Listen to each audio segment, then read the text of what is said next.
Kenapa deg-degan? Karena di depan gua ini apa ya? Termasuk artis Instagram gitu. Itu semuanya ditanggung oleh negara Oh ya, Dok? iya, ditanggung negara dan Wow. gratis. Itu benar-benar sangat meningkatkan apa ya, mood ya.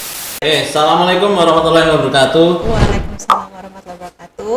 Kembali lagi bersama kami Potluck Loka. Oke, di sini perkenalkan nama saya Hamzah Prihadi Istianto. Saya di sini sebagai host penggantinya Sis Nurma karena berhalangan hadir. Kemudian di samping saya di sini ada teman baik saya yaitu Dr. Utari. Mungkin nanti Dr. Utari bisa memperkenalkan diri kepada sahabat Potluck, Dok. Silahkan, Dok. Oke, terima kasih Bro Hems. Baik sahabat Potluck semuanya, perkenalkan saya Dr. Utari Gita Mutiara. Di sini saya selaku dokter umum di Loka Rehabilitasi BNN Kalianda. Oke. Panggilannya siapa, Dok? Dokut. Dokut, Jadi ya. panggilannya di sini Dokut. Wah, Dok. Dok, sebenarnya gua di sini deg-degan nih. Kenapa deg-degan? Karena di depan gua ini apa ya? Termasuk artis Instagram gitu. Yang banyak sekali viewernya gitu ya. Udah lama, Dok, Apanya nih? manis kayak gini. Oh, boleh ya, karena speak nih gua siang-siang ya. Santai aja, Dok, ya. Kita di Oke. sini ngobrol-ngobrol santai aja. Sip. Di sini kita akan berbicara terkait dengan rehabilitasi medis karena di depan saya kebetulan ada dokter umum. Oke, Dok. Sebelum kita bahas lebih jauh, apa sih, Dok, ciri-ciri dari para penyalahguna narkoba itu?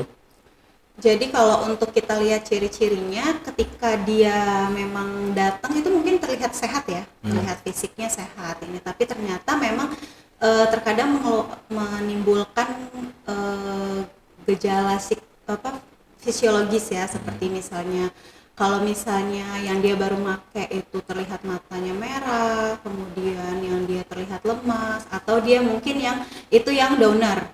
Tapi kalau misalnya yang upper kayak misalnya yang stimulan ya, itu dia bisa menjadi seperti gagah, terus itu menjadi pede banget gitu. Tapi catatan buat yang benar-benar ciri khasnya dari yang pengguna itu adalah ansos. Apa Ya, itu ansos, Dok? antisosial. Jadi para pengguna itu memang rata-rata tidak dia memang punya dunia sendiri gitu. Jadi kayak misalnya nih yang dia tadinya eksis nih ya di media sosial, terus itu yang dia sering share foto atau apa, terus share main sama teman-temannya ngobrol, tiba-tiba dia nanti akan menghilang. Dia jarang nih share ini terus ini. Karena apa? Dia punya dunianya sendiri. Jadi ya antisosial, dia memang benar-benar punya dunianya sendiri, yaitu obat, pengobat, gitu. Jadi dia punya teman-temannya sendiri, gengnya sendiri, ya itu kecanduan ya. Jadi dia kayak yang udah deh, gue cukup dengan kayak gini aja udah happy gitu. Gitu ya. Hidup gue udah happy banget, udah nggak perlu yang ini dengan misalnya sabu terus nanti dia misalnya paling cuman interaksi sedikit sama keluarga gitu bentar. Ya itu kalau yang kebanyakan ya orang itu ansos ya. Jadi Antisosial. ciri-cirinya selain fisik ternyata ada juga Di dari sosialnya. sosialnya ya, Dok, yang kebanyakan. Sama satu ya psikis ya, psikologisnya. Psikologisnya? Itu ya kayak waham, halusinasi, itu pasti kalau misalnya psikisnya dia nggak kuat untuk menerima terpaan dari si narkoba, nafza itu, ya pasti dia akan mengeluarkan yang seperti waham, halusinasi, depresi, bahkan bipolar, emosional yang tinggi, seperti itu. Boleh ngulik sedikit, Dok? Tadi kan dokter bilang waham, kemudian halusinasi. Apa sih, Dok? Karena sobat Potluck kan mungkin baru ya mendengar ini. Apa itu, Dok? Kalau halusinasi itu kayak dia tuh halusinasi yang dari mata ya, misalnya dia kayak ngelihat sebelesitan, kayak kayak ngelihat orang kayak hantu misalnya, gitu ya. atau ada orang yang seperti nenek-nenek yang ini, padahal sebenarnya tidak ada, tapi dia seperti halusinasi melihatnya. Kalau misalnya halusinasi yang dengar itu kayak ngedengar suara-suara tangisan, atau ada orang yang bisik-bisikin kamu bunuh diri, atau kamu lompat dari situ. Oh, Itu, sampai segitunya ya, Dok? itu halusinasi Oh, jadi ya. halusinasi itu merasa sesuatu padahal objeknya nggak ada Iya, gitu ya? dia benar-benar ya itu sebenarnya dari psikis dia, dari psikologinya dia, cuman ya memang gitu. seperti itulah halusinasi. Terus kalau misalnya waham itu banyak, waham kebesaran salah satunya. Waham kebesaran, dia merasa gagah, dia merasa ganteng, dia ngerasa keren. Pokoknya nggak ada yang lebih keren dari dia, nggak ada yang lebih ini. Waham selain itu juga kayak waham dia ngerasa diri dia ada Tuhan ya. gitu. Saya ini Tuhan nih, nggak ada yang gantiin. Seperti itu sih, waham itu kayak merasa diri dia itu lebih dari segalanya lah. Oh gitu ya, jadi mengalami gangguan terhadap isi pikir dia ya, Dok Iya, ya? isi pikir Oke, dia. jadi lebih percaya diri lagi ya, Iya, seperti itu ya. lebih ya. Padahal kalau nggak menggunakan itu nggak percaya diri ya Iya, teman-teman penyalahguna narkoba itu ya. bener banget. Mereka akan lebih ya itu sih, banyak yang kalau ditanya nih ya, kayak misalnya ngeliat klien-klien gitu, kenapa sih pakai narkoba? Biar keren. Oh gitu ya. Kalau nggak pakai narkoba nggak gaul. Lingkungan salah satu. Memang gitu. lingkungan Penyebabnya lingkungan lingkungan. pergaulan itu sangat jahat sekali kalau kita nggak pinter-pinter milih gitu. Iya. Oke, Dok. Kemudian, Dok, saya mau nanya nih, Dok, nanti saat direhab di medis itu ya, itu biasanya diapain sih? Apakah teman-teman penyalahguna ini nanti dikasih obat semuanya atau bagaimana tuh, Dok? Jadi kalau misalnya masuk ya sudah semua nih, semua melewati alur Proses pelayanan ya, penerimaan. proses penerimaan, itu dia masuk ke MEF ya kan, Apa itu? monitoring evaluasi fisik dan psikologis. Nah, itu karena masa pandemi itu 14 hari. Kalau misalnya non pandemi ya sebelumnya itu sebelum COVID ini dia 1 minggu. Nah, kalau kenapa 14 hari? Karena yaitu takutnya pas kita cek COVID dia negatif nih atau non reaktif gitu. Taunya ternyata selama 14 hari dia nimbulin gejala anosmia misalnya, atau nggak enak badan, pegel-pegel, kemudian sakit kepala atau batuk pilek ya. Makanya kita ambil aman itu 14 hari. Nah, itu. Oh, seperti itu. Nah, di MEF itu jadi nggak semua klien itu langsung diberikan pengobatan. Memang nggak ada pengobatan obat ya, pengobatan obat itu nggak ada gitu. Kecuali dia memang menimbulkan gejala psikisnya itu ya. Nah, misalnya dia kayak mau bunuh diri nih, ada rasa ingin bunuh diri, atau dia ngamuk-ngamuk terus itu kayak yang misalnya dia joget-joget di tengah teman-temannya, misalnya pokoknya udah menimbulkan yang gangguan psikiatrinya, itu mungkin bukan mungkin, harus dikonsulkan ke dokter Elvina SPKJ yang ada di Lido. Nah, itu nanti udah dikonsulkan nanti langsung ke telemedicine gitu. Jadi kayak misalnya telemedicine memang kan karena pandemi ya, biasanya kan dokternya yang datang ke sini ya, dokter Elvina. Kalau sebelum pandemi itu karena saat ini pandemi jadinya mau nggak mau ya kita Zoom ya atau lewat Google gitu. Oh, jadi virtual ya, Dok? Wah, keren sekali ya. Jadi dokternya dari Bogor, teman-teman yang mau dikonsulinnya dari sini, dari lokal Kalianda. Lampung ya. Luar biasa ya, Dok ya. Iya dong. Kemudian berkaitan dengan misal nih si klien atau teman-teman yang baru mau rehab itu baru datang diterima, kemudian selama di medis atau di MEFP tadi itu dia sulit tidur, Dok, atau misal dia mengalami pusing, sakit setelah tidak menggunakan narkoba, itu apa yang dilakukan tuh, Dok, biasanya, Dok?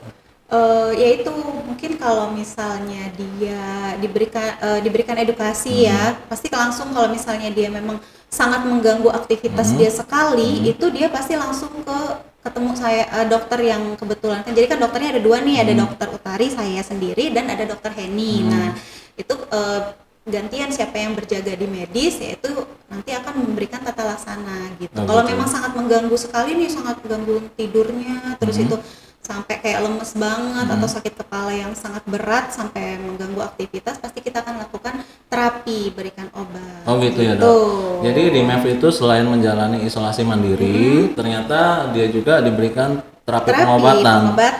yang sifatnya simptomatik Iya, simptomatis berdasarkan gejala yang ada, yang timbul, dan memang sangat mengganggu sekali. Gitu. Seandainya nggak ada yang menimbulkan gejala, berarti nggak dikasih obat ya, Dok? Nggak usah. Berarti selama 2 minggu itu, Dok, selain isolasi mandiri, diapain lagi sih teman-teman itu? Jadi kalau misalnya pagi-pagi itu teman-teman itu akan melakukan morning briefing, briefing ya oleh perawat perawat Petugas medisnya, ya? petugas medisnya itu akan morning briefing itu share feeling ya, share kesehatan mereka apa aja, terus itu nanti saling sharing ya kenapa, terus itu saling ada yang memberikan masukan ya, itu morning briefingnya itu benar-benar sangat meningkatkan mood ya, terus tuh feeling mereka yang dari mix bisa menjadi good gitu kan, dari yang bad bisa menjadi very good gitu, karena dengan sharing seperti itu kan pasti ya akan lebih asik gitu kan, lebih asik aja gitu. Terus itu selain itu juga TTV, jadi tanda-tanda vital itu tetap diperiksa gitu. Setiap hari Setiap hari, dari tensinya, tekanan darahnya, nadinya, suhu ya, terus itu dengan pernafasan atau respiratory rate-nya. Nah, itu pasti diperiksa. Selain pemeriksaan fisik, adakah teman-teman itu diajakin atau diajarin tentang narkoba itu apa, bahayanya apa, melalui seminar atau apa gitu? Iya, ada seminar. Jadi seminar sebelum seminar itu juga mereka tuh ada function ya.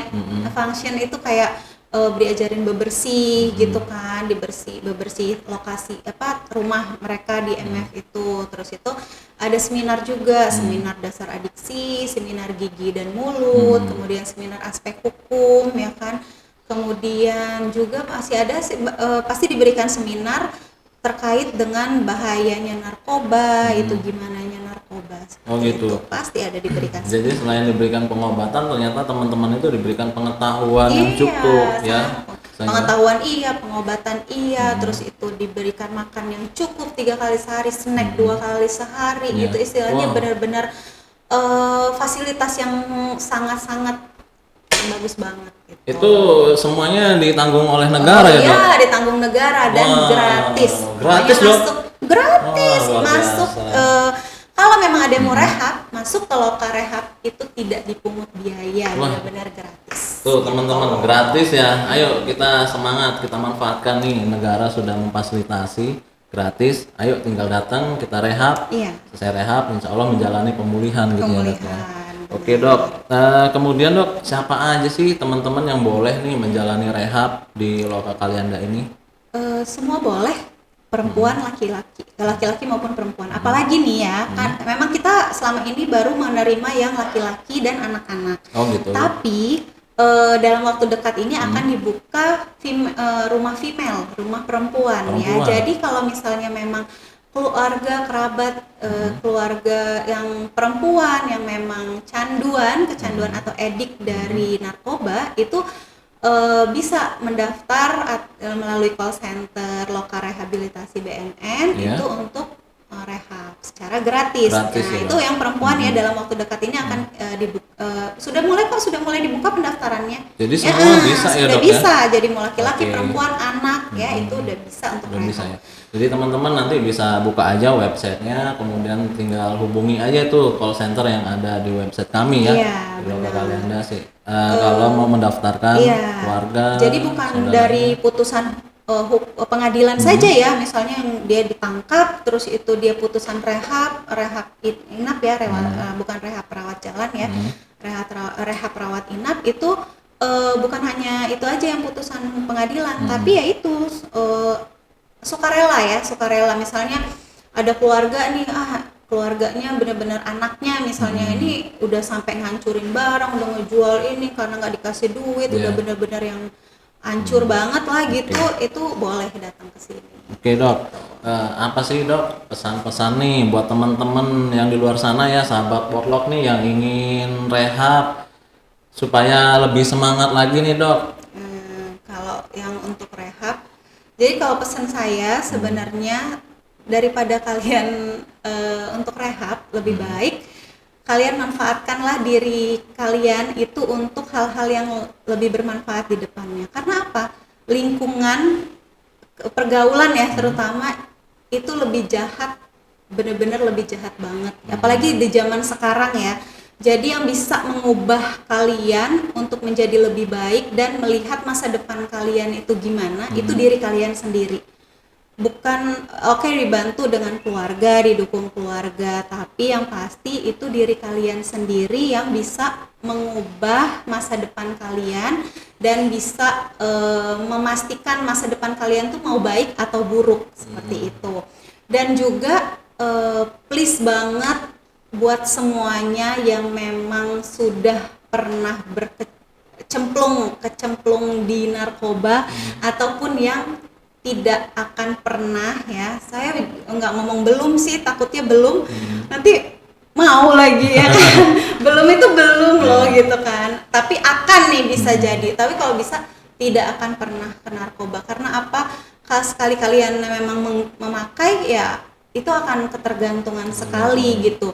Dan kalau kalian misalnya nggak punya duit, itu pasti akan memaksakan itu akan harus ada gitu, dan itu akan membahayakan diri, keluarga.